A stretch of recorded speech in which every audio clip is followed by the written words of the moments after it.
Bonjour, welcome to Learn French Institute. இந்த video DELF preparation பண்ற A1, A2 பசங்களுக்கு ரொம்ப யூஸ்ஃபுல்லா இருக்கும். இந்த வீடியோவை கடைசி வரைக்கும் ஸ்கிப் பண்ணாம பாருங்க. இன்னைக்கு இந்த வீடியோல Frenchல கன்ஃபியூஸ் ஆகுற 3 வேர்ட்ஸ் பத்தி பார்க்க போறோம். அதாவது plus, encore, personne. First நம்ம பார்க்க போறது plus. இந்த French வேர்டை நீங்க plus அப்படி கூட ப்ரொனவுன்ஸ் பண்ணலாம். அப்படி இல்லனா plus அப்படி கூட நீங்க சொல்லிக்கலாம். அதாவது once நீங்க இத plus அப்படி ப்ரொனவுன்ஸ் பண்றீங்கன்னா இதுக்கான மீனிங் வந்து more அப்படின்றத சொல்லுவாங்க. அதாவது அதிகம். இதே நீங்க வந்து plus என்ற மாதிரி சொல்றீங்கன்னா இதுக்கான மீனிங் வந்து no more அப்படின்றத சொல்லுவாங்க. For example, je veux plus de café. Je veux plus de café. அதாவது I want more coffee. எனக்கு இன்னும் காஃபி வேணும் அப்படின்ற அர்த்தம். இதே வந்து je ne veux plus de café. அதாவது je ne veux plus de café. இதுக்கான மீனிங் பார்த்தீங்கன்னா I don't want no more coffee. எனக்கு சுத்தமா காஃபி வேண்டாம் அப்படின்ற மீனிங் கொடுக்கும்.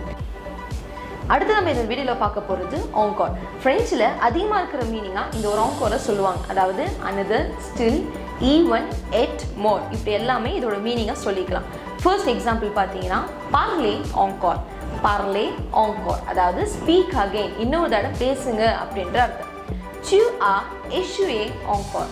tu as échoué encore. அதாவது you are failed again. நீங்கள் மறுபடியும் ஃபெயில் ஆயிட்டீங்க அப்படின்ற அர்த்தம். அடுத்த செட் ஆஃப் எக்ஸாம்பிள் பார்த்தீங்கன்னா je veux encore de la glace.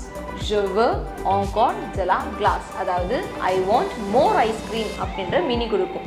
கடைசி எக்ஸாம்பிளா je ne veux pas le thé. je ne veux pas le thé. je suis encore en train de manger. je suis encore en train de manger. அதாவது I don't want no more bread. I am still eating அப்படின்ற meaning கொடுக்கும். கடைசியாக நம்ம வீடியோவில் பார்க்க போகிறது பெர்சோன். பெர்சோனுக்கு ரெண்டு meaning சொல்லுவாங்க. ஒன்று நோபடி, இன்னொன்று வந்து somebody. For example, il n'y a personne dans la maison. il n'y a personne dans la maison. அதாவது there is nobody in the house. வீட்டில் யாருமே இல்லை அப்படின்ற அர்த்தம். இதே கடைசி example, il y a une personne dans la maison. il y a une personne dans la maison. there is one person in the house. வீட்டில் ஒருத்தவங்க மட்டும் தான் இருக்காங்க அப்படின்ற அர்த்தம் கொடுக்கும். இந்த ரெண்டு எக்ஸாம்பிளை நீங்கள் கம்பேர் பண்ணி பார்த்தீங்கன்னா no person அப்படின்றது ஒரு சென்டென்ஸில் வந்துச்சுன்னா அது வந்து nobody, அதாவது நெகேஷனை குறிக்கும்.